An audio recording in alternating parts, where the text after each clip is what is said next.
Image part, or deep learning for image processing. Today we are talking a little about this part. I'm trying to give you a little overview about all the problems that we are working with, some brief notions and brief context of this kind of problematic or situation. I will start with the context, normally how it works, how can we read images and not just look at them, but take some information about our image and our pixels signs. After that, a little brief part about convolutional neural networks that are mainly the networks that are used in this image part or in this image problems, as we can say so. Some notions about transfer learning because we are dealing with models that normally are big and they train during a lot of time. So when we can, we try to work this kind of techniques, like transfer learning, so we can ensure that we have better results with a lower time and a lower computational power to do the training of our algorithms. A little concepts also about the training, and of course the hands-on part when you should apply the algorithms and the techniques that we are talking in here. So it's a little concept and a little introduction of this part of processing images with artificial intelligence. In here, what we are trying to do is teaching the machines or the computers or the Raspberries or the cell phones or wherever to see and understand the images as humans normally you do. Okay, we need to analyze the pixels patterns of the images and trying to extract some meaning of them. We are trying to replace the handcrafted features that are normally done in machine learning parts by applying the deep learning so they can learn the representations from itself, and we don't need to give them some or allow them with future abstractions. Normally they do this part for us and according with the image problematic situations, and also not only detect but also interpret and classify and segmentation some of the images. So based on this, we have more or less, or the main three parts when we are dealing with images are related with the classification problems. When we have one image and we want to classify it in one specific label, or the things that we are seeing in here is representing one of the first problems in the image detections. That was the handmade number, so we can detect which number is in there. So basically you have one image and you have one class. After this, or a different problematic of this is the segmentation part, where we are trying to distinguish the texture of our images. So we have one image and we need to differentiate the objects inside of this image based on this texture of our different objects in our image. In this part, we can have just semantic segmentation, just differentiate the models and the objects inside of the image by their texture, but we can also have some semantic and classifying the objects inside of the images. Other problematic is the object detection models, where we are trying to identify each one of the objects that we have inside of our images, and not only identify them, but also classify them. So we are trying to predict or to classify the bounding box, that is, identify the objects inside of our images. And after that, we also want to classify them. So not only identify the object, but also classify the class that is on. So to do this, we normally work with this type of pipeline. We have our input date. It can be a lot of problematic, a lot of problems, like just not the normal one, or the main one is distinguish cat from dogs or so on. In the example in here, we are trying to classify a leaf of a tree. After that, we choose an algorithm to do this part. And in this part, we can start to create our own algorithm from the beginning, or we can start, or we can try, or we can use some transfer learning techniques and use some structures that are already well-defined and well-developed in the state of art, and just apply that structures and that modules to our own problems. We are hoping to have an output prediction that in this case will be the class of this leaf, and we are training our model and optimize them based on this loss function. Normally we are working always with this kind of functions, so we have functions that we want to minimize. Normally it's related with the loss of the models, or for otherwise if you want to maximize them, normally it's related with the accuracy of the models. Basically, in a simple way of the problem, we can say, as all of the machine learning problems, this is an optimization problem in here, or situation in here. The main difference in here is really the input objects that we have in our models. And in this case, they are images. They can also be videos, but okay, we are working all frame by frame. So in the basic part of our problems will be always an image in here. And from the beginning and the first models, we are just trying to identify as the first data set that I was talking about in the beginning.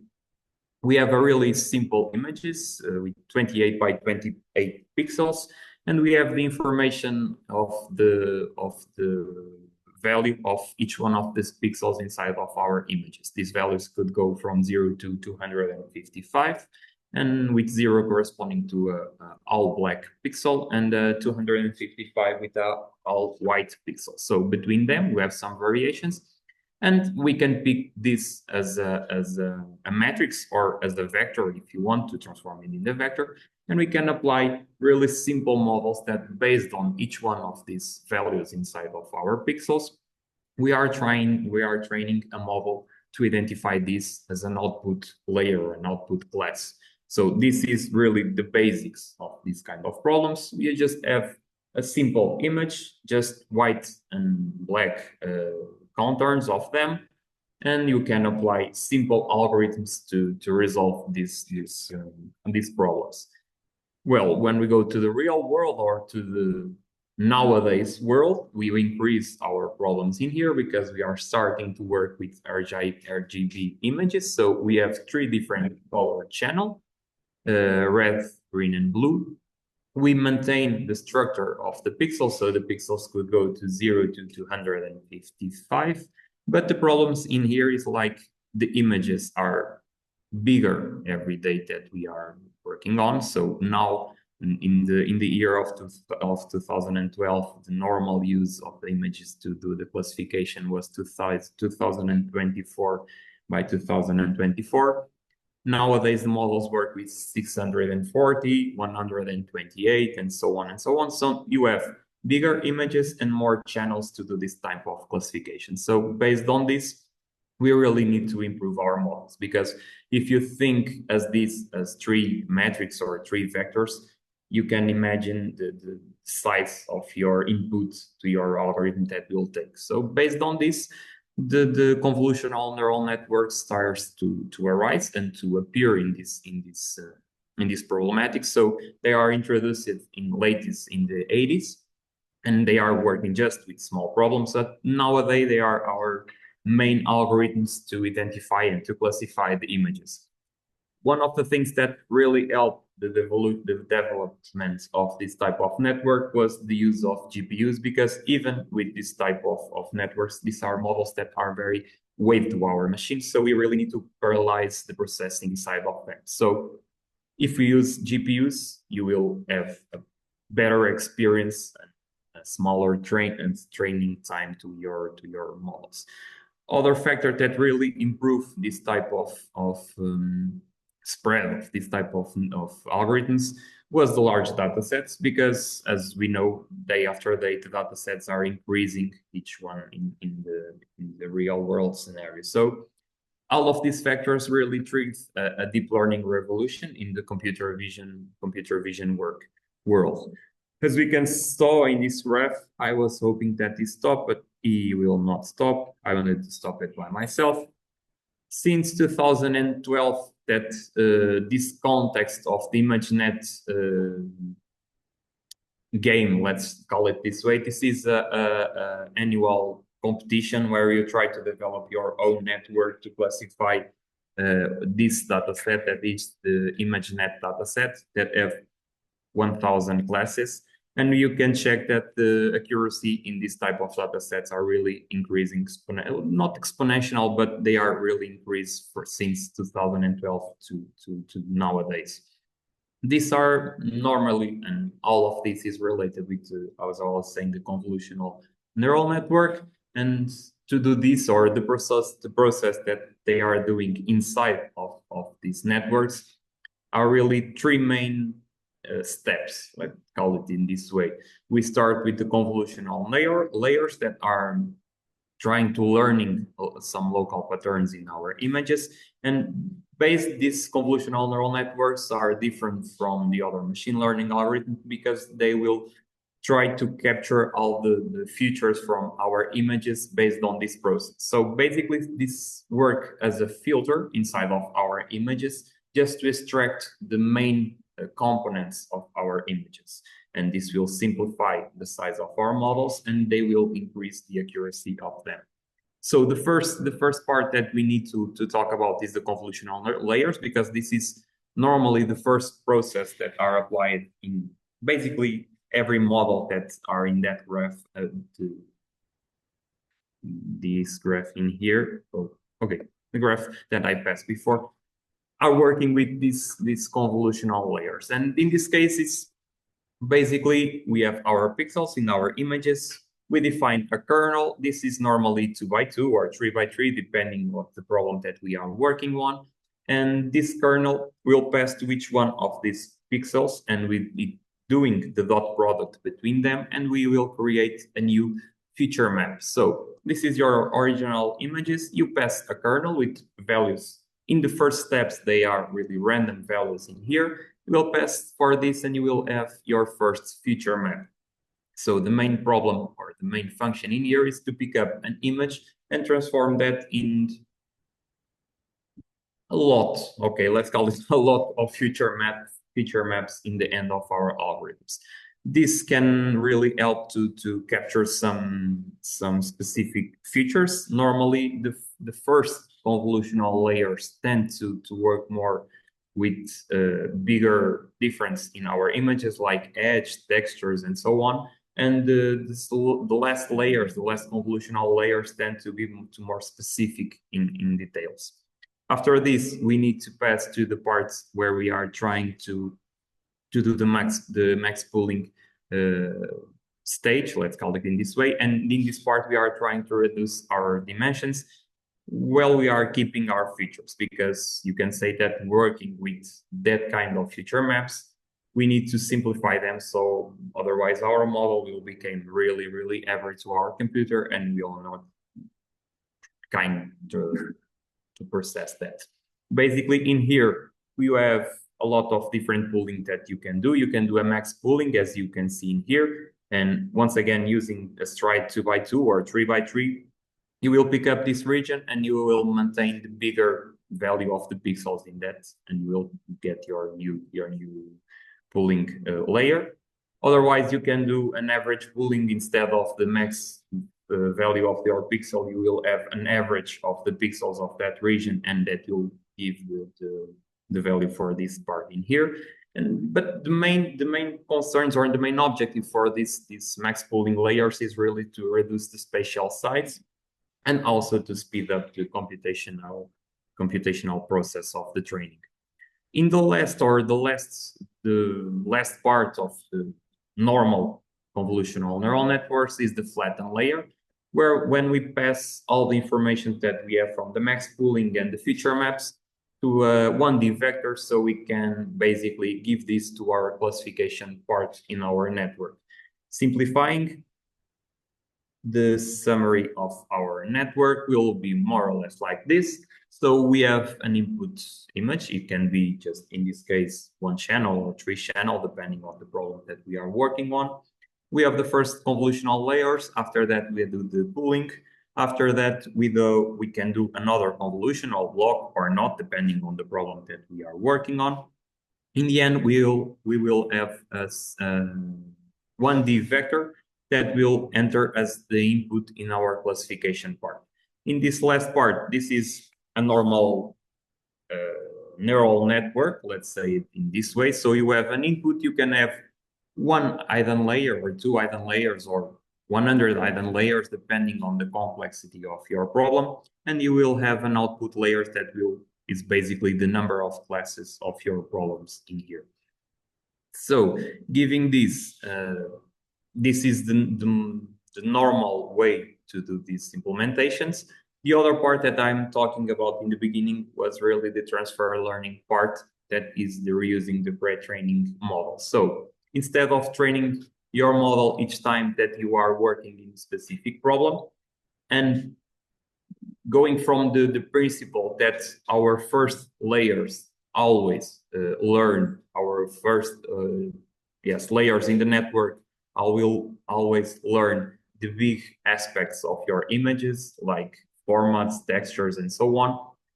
We can basically reuse that information to other problems. So basically what we are doing is pick up the models pre-trained on the ImageNet context that have a lot of class and a lot of images, and you can reuse that kind of weights and that kind of learning that you already have from that specific problem and apply it to a new problem. Basically, we froze or freeze all the layers when we do the convolutional part, and we just pass to our classifier in the end part and train just that part. So our model already knows what kind of filters and kernels will apply, and we will just teach him how to classify in the new number of class that we want. We are doing this in the part of hands-on, and it will be less complicated. I'm seeing by your faces that it's not a really easy process. But the main idea is in here is reuse the learning from one model to simplify our training and our computational power, let's say in this way. So in the training part, what we can control. From the beginning, this is a process that has a lot of variables that we can work on. Normally, the default models and the pre-trained models work fine in the majority of the problems. But if we will do this from the beginning, we need to know that it can go wrong. Well, I will say it's better, or it's easy to go wrong than it could go right, because we can, and we have a lot of things that we control.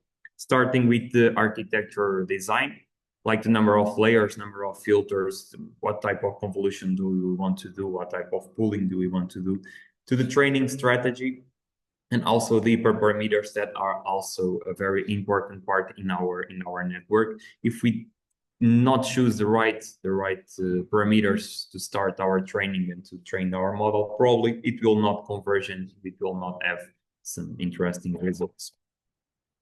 And giving to this part, we really also need to know the concept of overfitting and underfitting, because as normally what we are trying to do in machine learning is pick up a data set, put it in the model, and pick up the results. In here, we need to have a little more notion about what's going on inside of our model, because of course that in the machine learning, our models can also overfit and underfit. But in this specific case, and related with some problems, we really need to know if our model is behave to generalize this to the real world or not. And normally this type of assumptions is done by observing the graphs of the training of our model. So we really need to know to identify the underfitting situation. That is when you have not, I lost my camera. Not enough training data, and also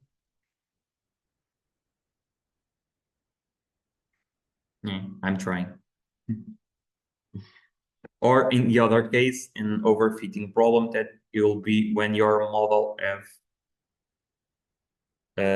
basically it have, I don't know to say this in English, it's not decorate, but basically it will learn very well your training set. It will generalize good in the validation set, but when you try to pass it to the real world scenario, it will not generalize. So it will give you values that are not so good or not poor performance related with the training set. So to do this and to deploy the models in the real world, we need to also to talk about the evaluation metrics.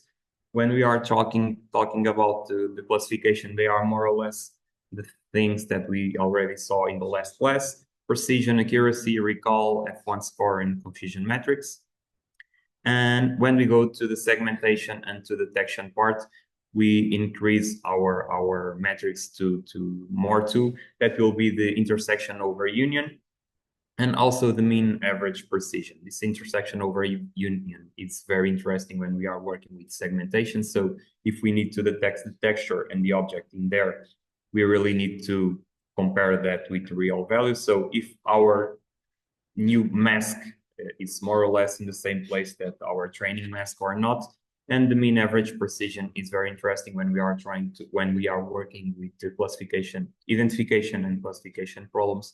So we can know if the objects are being classified in the right way or not. So from the theoretical part, this is it. I think we can go to the hands-on part. I don't know if you have any questions to the theoretical part or not, or doubts or curiosities or something. Yeah. A lot of questions that I can respond. No? No? Okay. So hands-on. I have 4 different notebooks in also, once again, Google Colab, so we don't need to install nothing in our local environment. 4 different notebooks, once to deploy the classification model, so the beginning of the beginning, just using a pre-trained model to classify some image. After that, identification and segmentation using YOLO, because in the last class, some students are already asking for the YOLO thing, so here it is. After that, training from the scratch and create 2 different models to a specific data set. So the training part also in here, we are trying to deploy this more or less fast. And the challenges part in the last notebook. So starting with the first part, the deploy the classification model. In this specific problem, I work with, okay. In this specific problem, I'm just working with a structure that is the VGG16 that is introduced in the year of 2015, if I'm not wrong, but it is a really simple to explain structure. So let's try with this. We are working with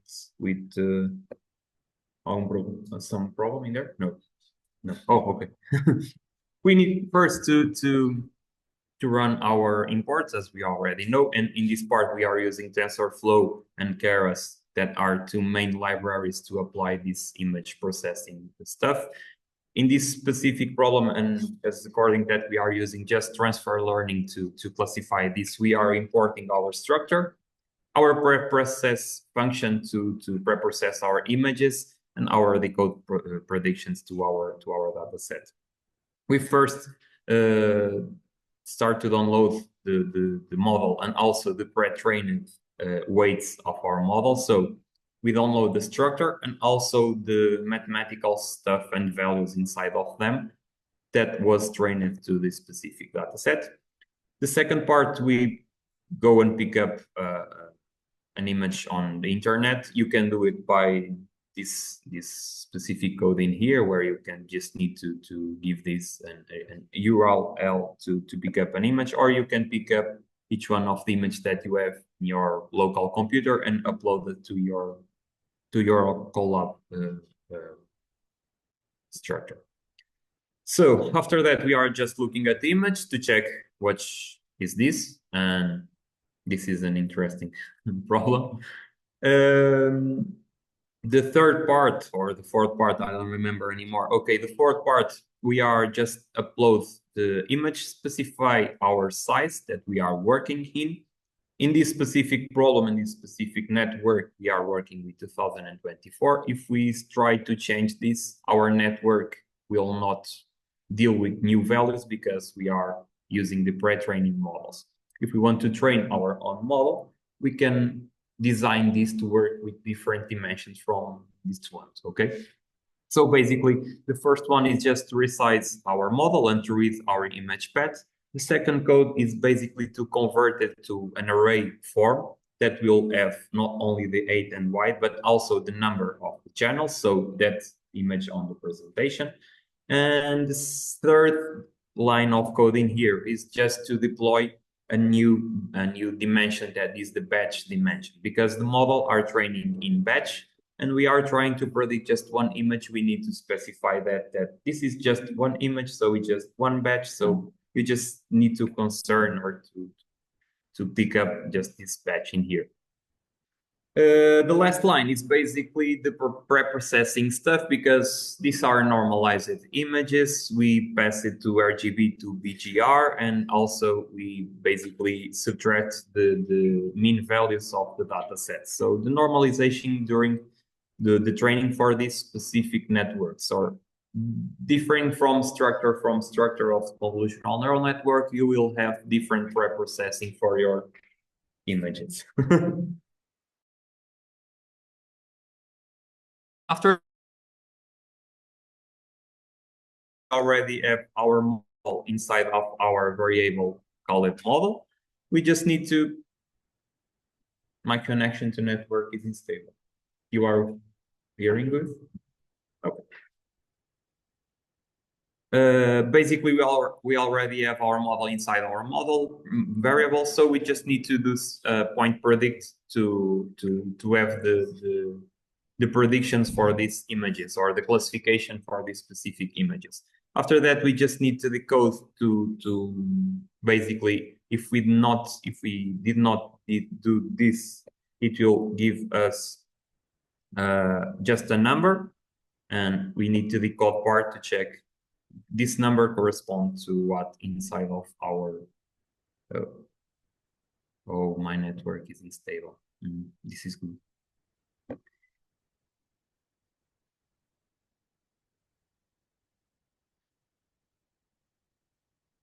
Okay, so basically, if we do the print, it's a T here.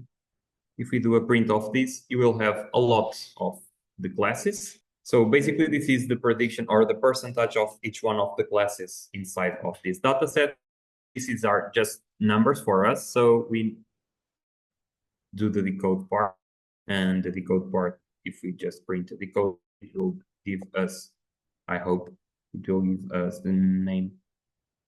Okay, the name of the class that have more percentage of being our images. And this is interesting because I also know what is a Tusker, but okay, this is true, at least it looks like.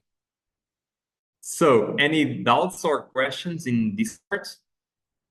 You can run the code without problem.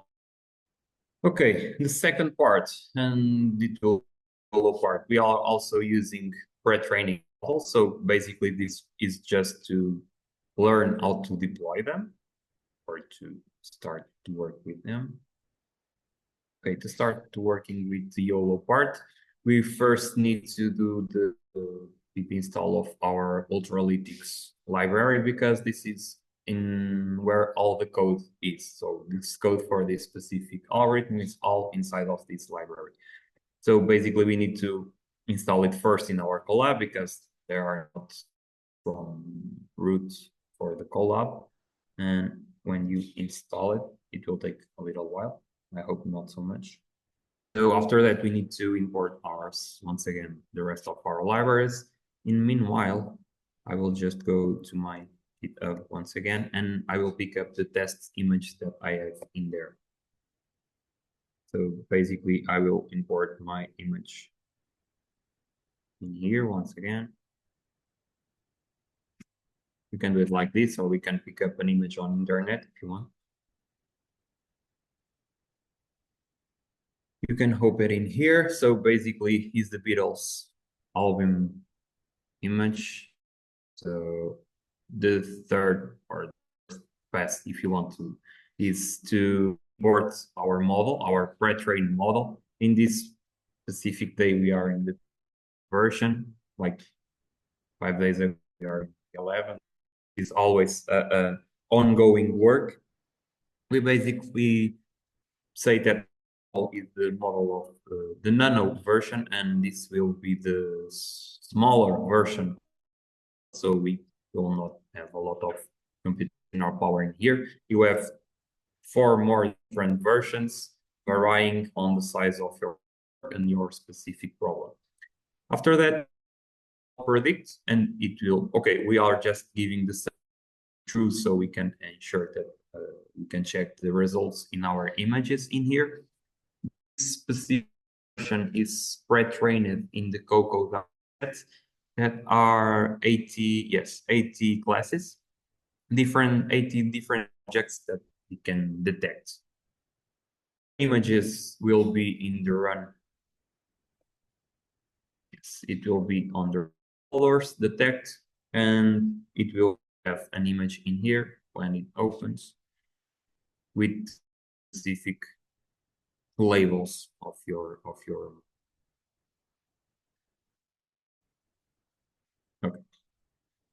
So basically pick up a sports ball in here. I don't agree that it will be true. Okay, let's wait. Pick up a lot of cars, 4 persons, other person in there, and this green in here, what it is, I've been checking here. 1 truck. Okay, I don't know if there is a truck in there or not. I'm not like, wait, I'm not very satisfied with these 2 sports balls. So the things that here is just to say that, okay, I just want you to detect stuff's confidence greater than, I don't know, 0 points. Let's try it in this way. And it will, once again, a new model. And we can say, okay, persons, 5 cars. We can check the new image in here. If there is already in here. We lost the balls. There is good. This person in here, but we have the main. Okay, but I think to go on, this is interesting. You can mess with this and you can just basically values to check or to identify difference on your images, not all on the right things. So the next part, we can see this in our results variable or whatever variables that you want to save on.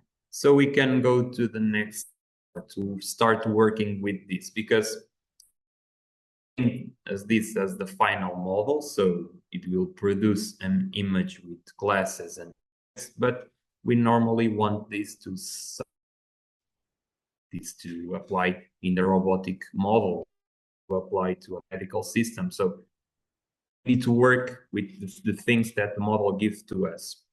Basically, we save this in our results, and inside of our results, we have a lot of information. The bounding coordinates, the classes, the accuracy, the type of objects, and so on and so on. So based on these specific results, the things that we are trying to do in here is crop each one of that objects and create new images from that 6 objects that we have in there. We are trying to create 6 different images, or 7 or 8. I don't remember anymore how many images we have in there. But basically, we are just saying that the image is in here. We just pass the class name, so we the names of the things that are in there. So if the new images with the names of the classes that we detected, we create a new folder to save them. And okay, we will ensure that we go and pick just the coordinates of our boxes. And based on this, we will crop the images from of that boxes inside. We will save each one of the image with the format of GPG, and we are hoping that this works well. Okay, so 1, 2, 3, 4, 5, 6, 7, 9. We have 9 objects inside of your.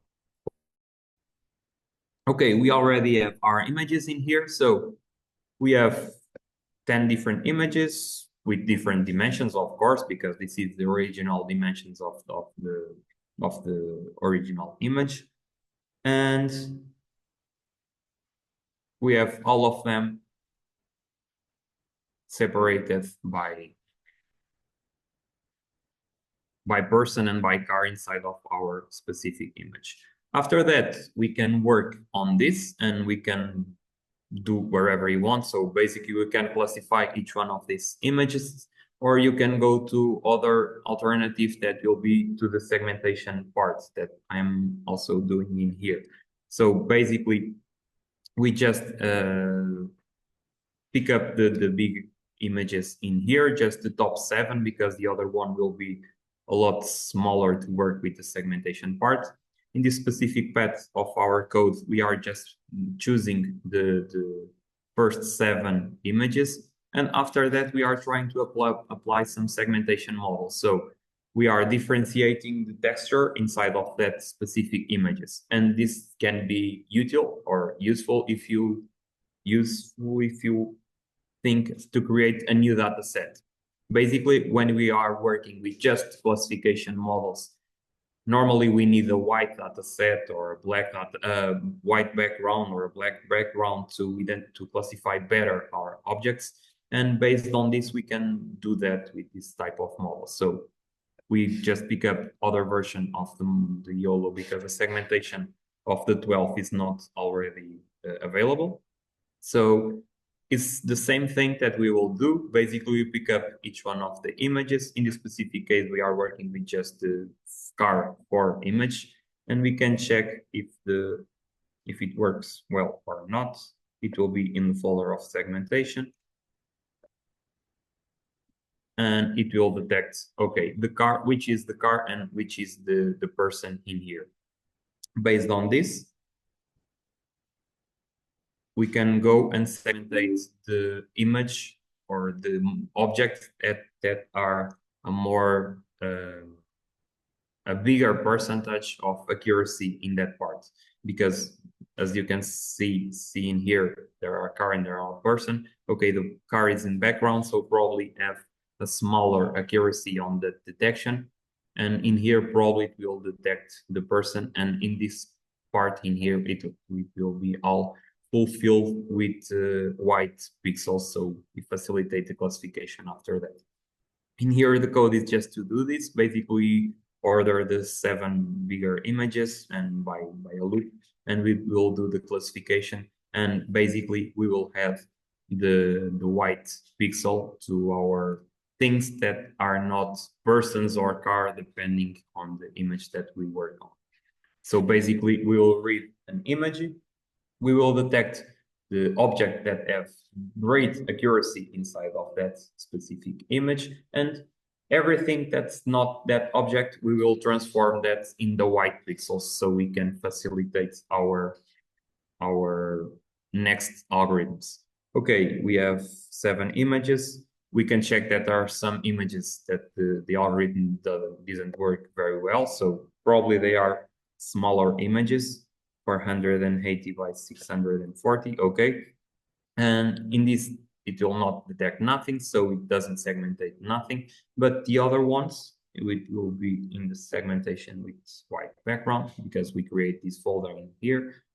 And they will look like, okay, like this, like this, like this. Interesting, cut this head. I don't know why, but okay, we have some errors, okay, during this part because it is autonomous work. But basically, from here, you can do wherever you want.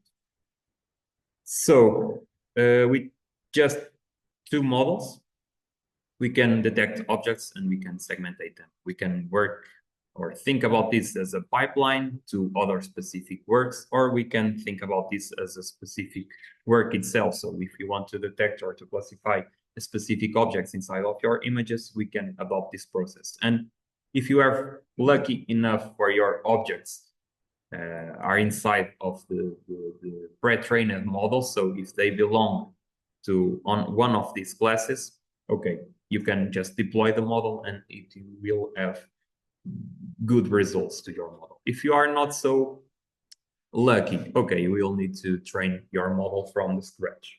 And that is not very friendly because of the part of the labeling.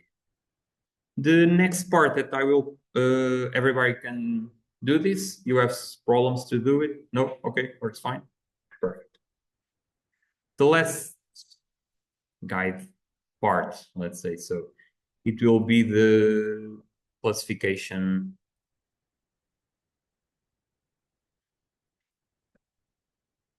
It will be the classification problem, and to this, and because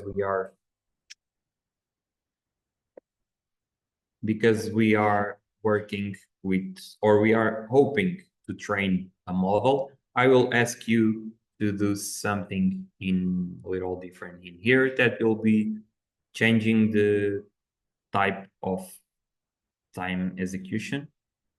I don't know if I say it well in English, but you can find this in the collab.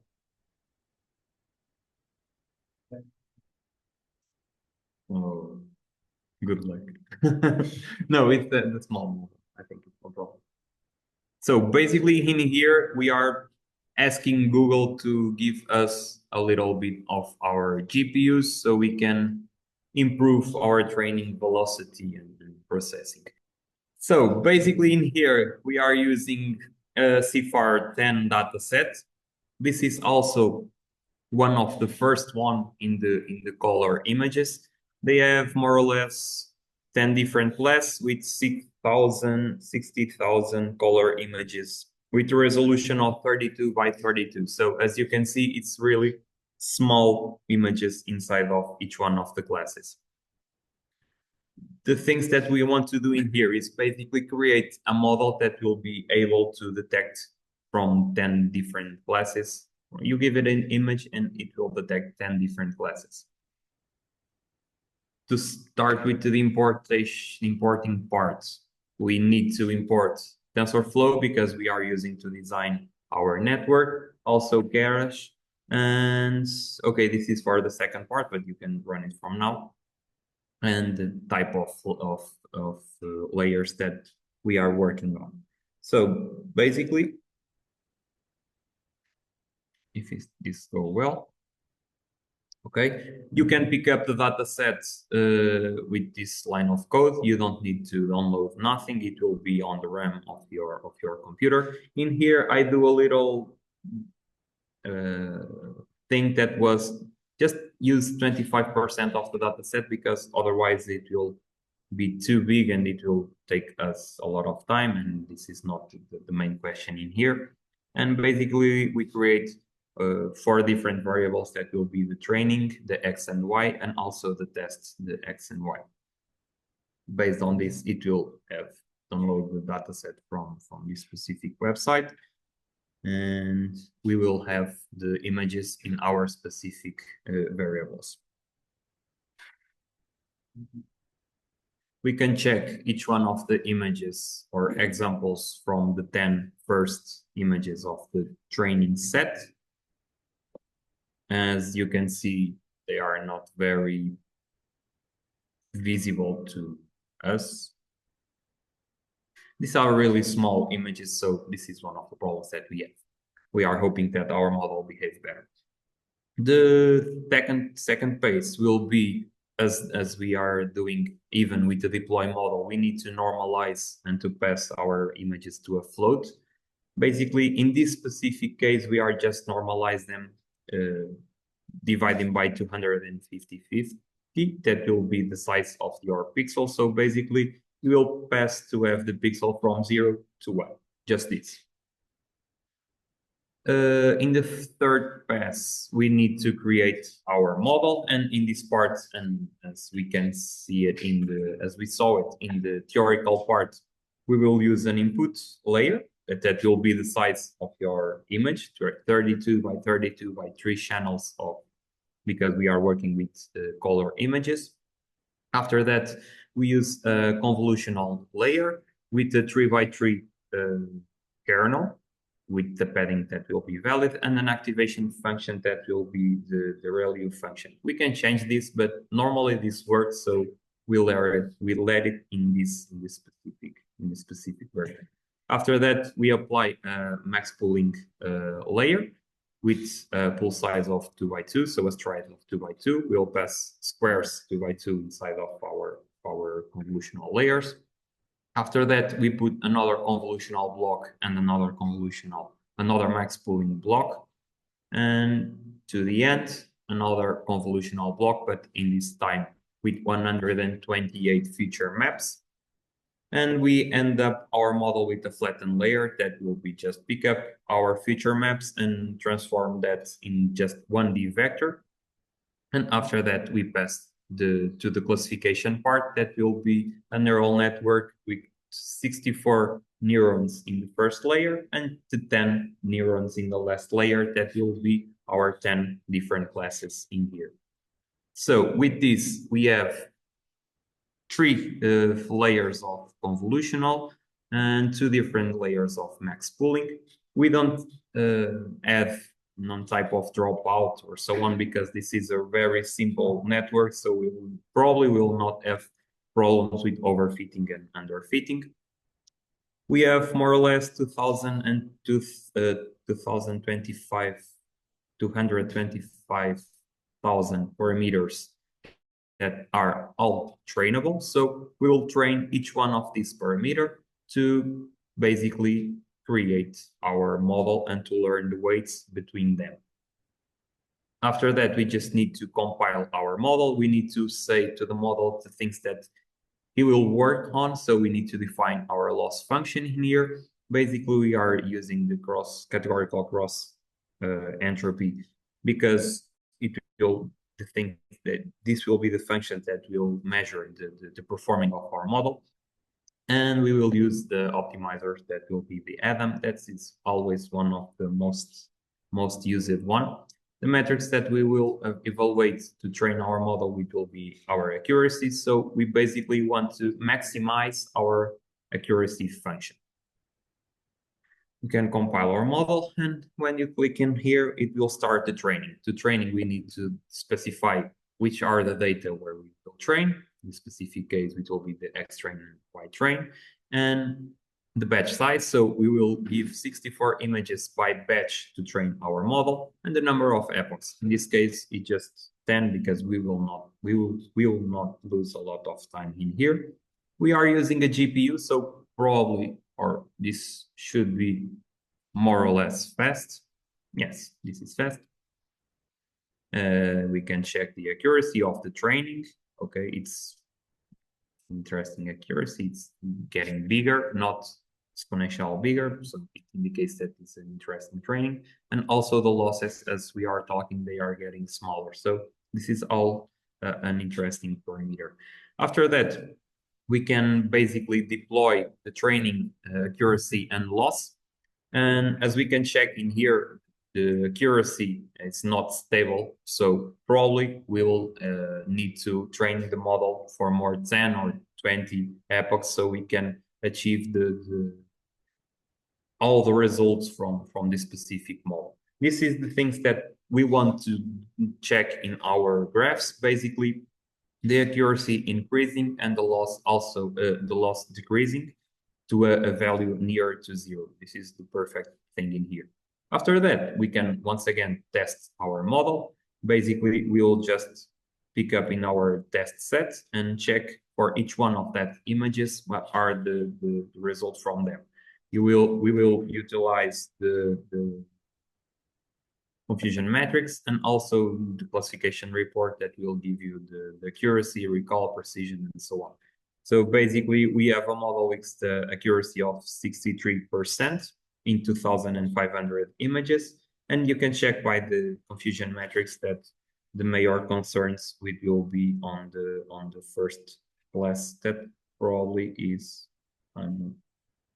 cars.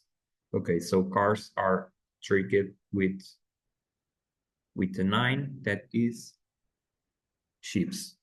No, trucks? No, ships. So it doesn't make, no, with trucks. Okay, it makes kind of sense because the images are really small, so you cannot differentiate the car from the ship's part.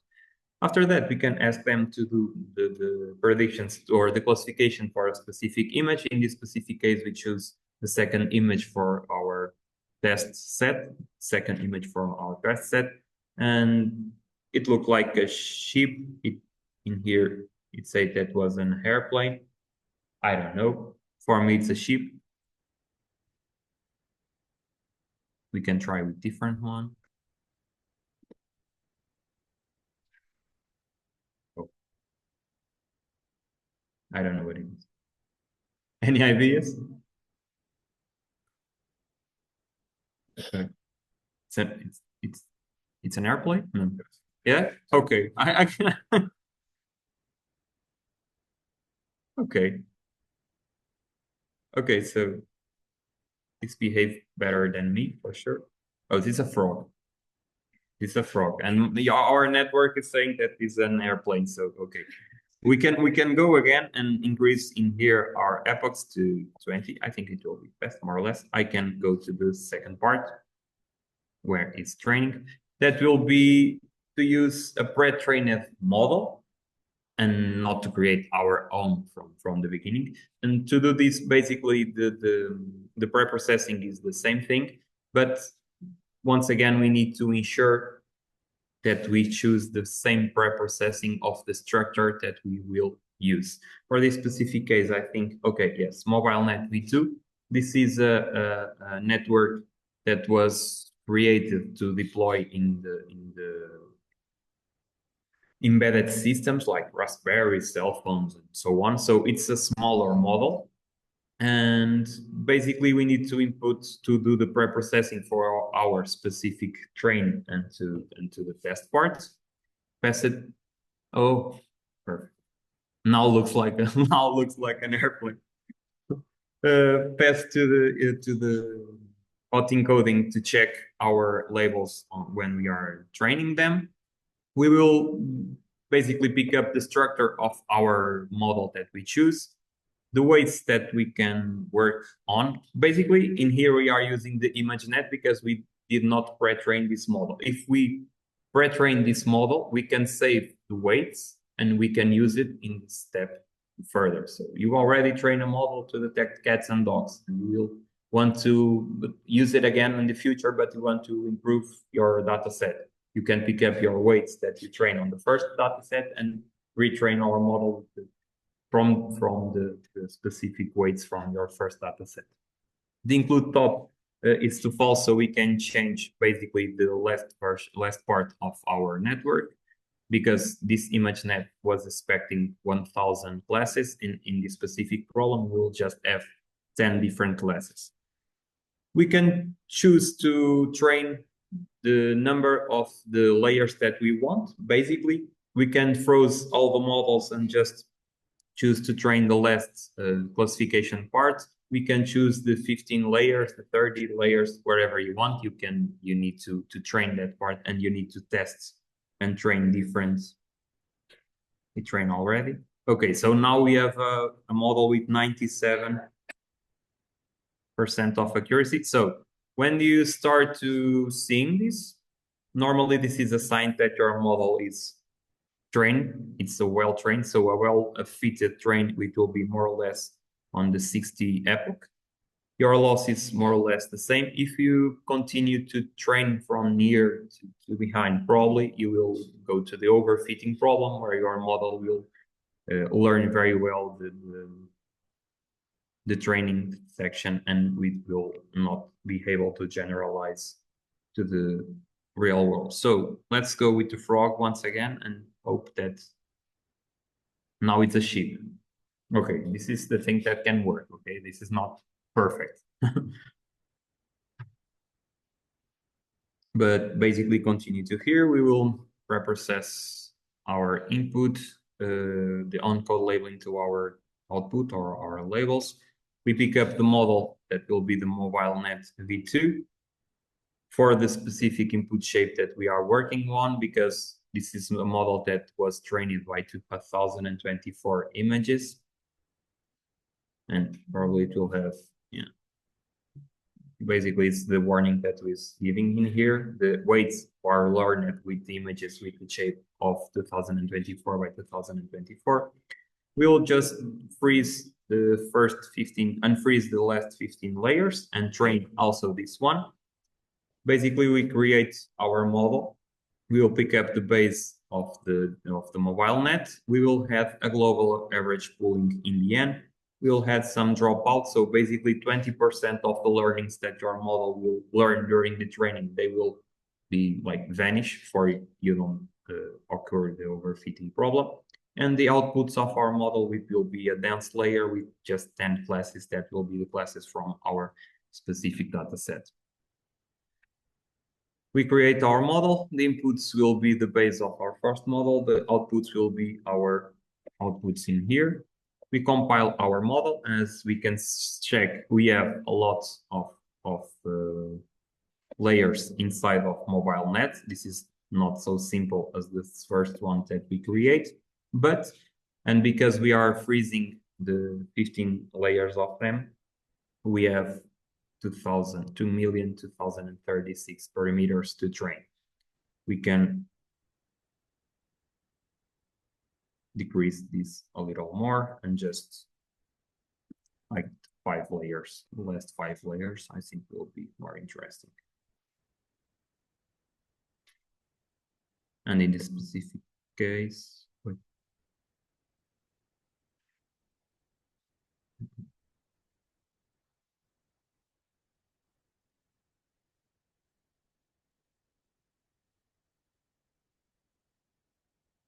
okay, now it's better. Now just have 1 million of parameters to train. Basically, we do once again the fitting of our model. We pass the train the X and Y. Also, once again, 10 epochs, a batch size of 32 in this specific. It will take a lot. We need to decrease our model a little more. But we can check already that our accuracy is very terrible comparing to the first one. And normally this is because well, if the model was pre-trained with images of 2024 by 2024, and we are trying to reuse the training for us image of 32 by 32, normally it will have a lot of time to training. So as we can check in here, the accuracy is increasing and probably it will have the same, more or less the same accuracy of the first model, but it will need to train for 100 epochs or 200 epochs so you can achieve the same results of the first one. So basically, you don't need a complex model to deal with this type of problems because the images are very small. So a smaller model will work better than a greater model in terms of parameters. If we try to do the classification, the confusion matrix, it will also have terrible values for sure. Yeah.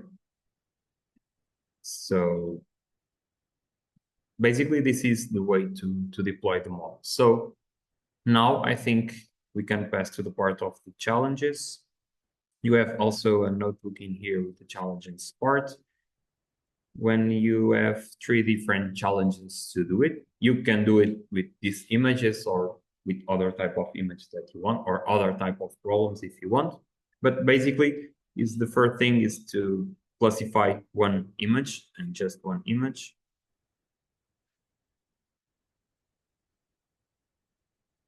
Using a model to do this. You can do the classification model, you can do the YOLO model, segmentation, identifying wherever you want. The second is to basically identify multiple dogs inside of an image. And with the same image in the challenge tree, basically is to isolate and identify each one of the dog breeds inside of that image. So you can go on. And if you have any questions or doubts, please ask.